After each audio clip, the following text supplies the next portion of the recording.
Nadakpan na sang Iloilo City Drug Enforcement Unit o ng CDEU ang isa sa duwa ka mga arestado sa drug bypass operation sa Barangay East Baluarte, Molo na nakapalagyo kahapon sa ngapon Disyembre 26.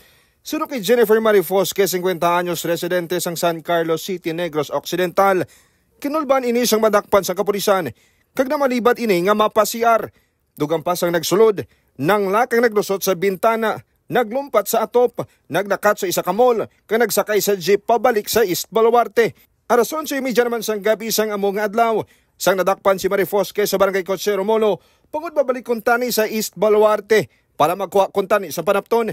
Ginako man sini nga duwa na kasimana sang nakaligad sang nagamit sang illegal nga droga nga iyagin bakal sa Bakaw, Mandurriao.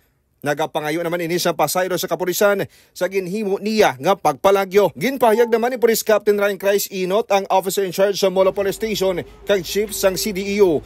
Kamadugay na ininila nga ginamonitor sa diin sila man mismo ang nagdakop sa bana ni Marie Fosque. Kag sa nasambit kantion ang Jabhar ang nagapasunod sang ina nga mga parokyano. Naibaluan man nga ang bana sini ang nagatransaksyon gikan sa BJMP kag may nagapadulong lang sa ilang nga lain-lain nga tao agud magbakal.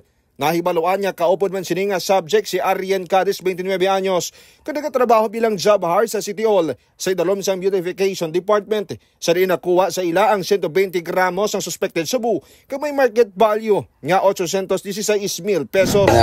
Effort din sa kapulisan pa nga madakpan kag nag-ako man siya nga may sala siya, kag at the same time kami sa kapulisan ginaobra lang namon ang among trabaho. Kag mga ka-K5 magapangtubang sang kaso paglapas sa Republic Act 9165 ako ng Comprehensive Dangerous Drugs Act of 2002 si Marie Fosque kip na si Cadiz, pero si Marie Fosque kag sila ini ang natananang ipadrag sa gud niya mapamatudan kung sila ang nagagamit sa illegal nga droga. Samtang kay Marie Fosque ginatunan pa sang kapulisan kung ano pa ang posibleng kaso ipasaka sa iya bangod sang pagpalagyo. Barita nagikan sa distrito sa Molo, ako naman si K5 Aaron Refollo para sa Kampiyon na Balita, Serbisyo Publiko kag Kalingawan sa Iloilo, K5 News FM.